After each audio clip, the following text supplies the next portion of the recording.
Well, I saw his wings coming out of the sky. Yeah, the one long horn. One day I almost shaking and I said, it looks like a purple people. Very size here. All right. Fun size. So some of you guys know that I'm a kindergarten teacher.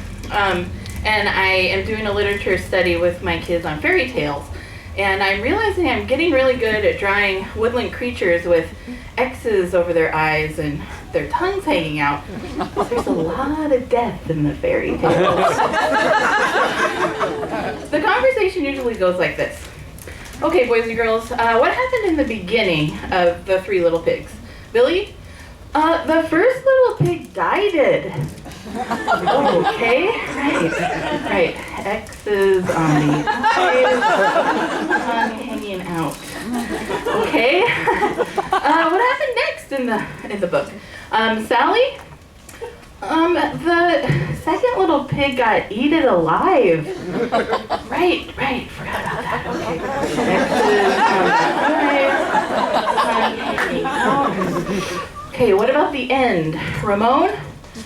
Well, the wolf, he went in the chimney and he got made into wolf stew.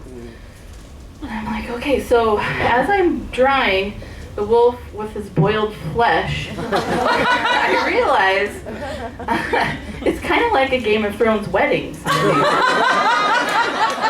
Everyone dies. And then what's going to happen next? Is the brick house pig going to go bang his sister?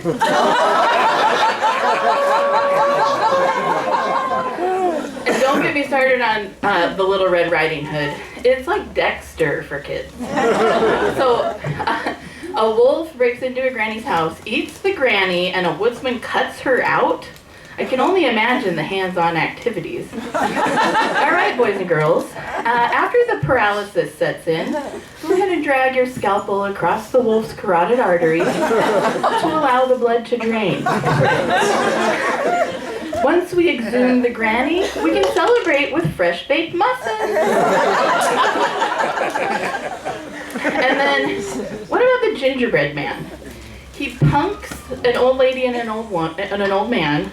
He runs naked through a town, a small farming town, and then he jumps on a fox's back for a ride. Is it Jackass for kids?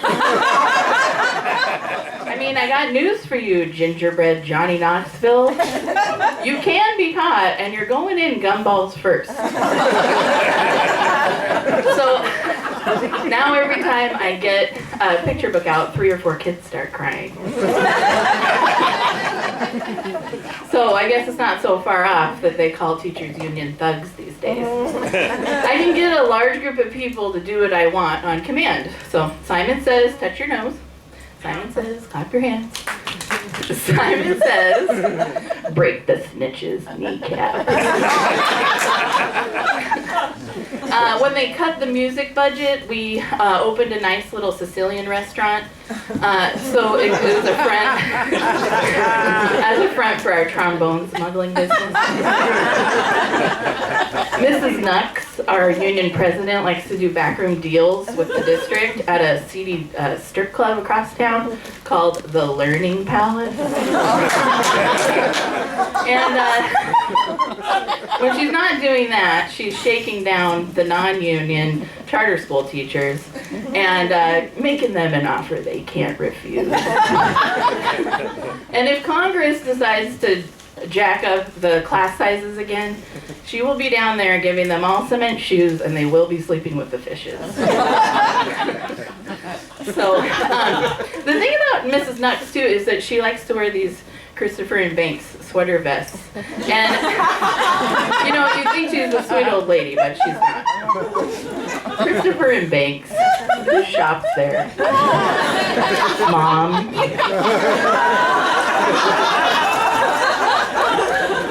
Got one for every holiday.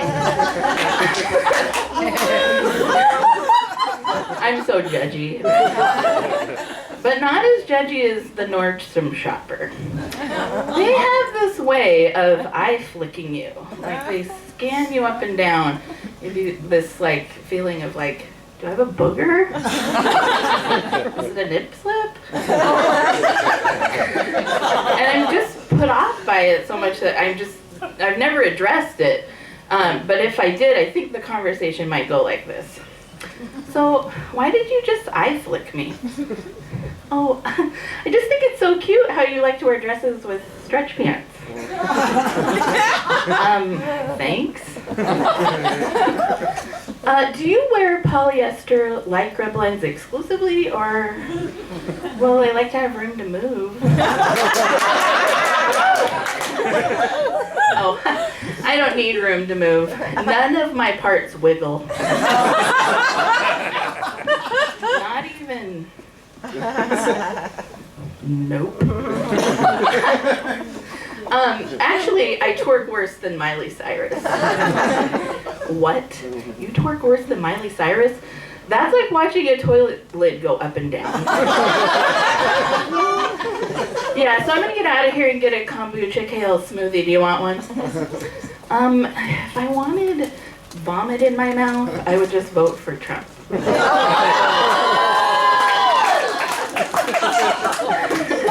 And I gotta get out of here and go to Costco and buy a vat of Nutella so I can just eat my feelings. She probably doesn't even know what Nutella is. I do have an unhealthy love of Nutella on top of the Burgerville milkshake, as you can tell. The thing about Nutella is it can be tricky because you might find some on your hand later.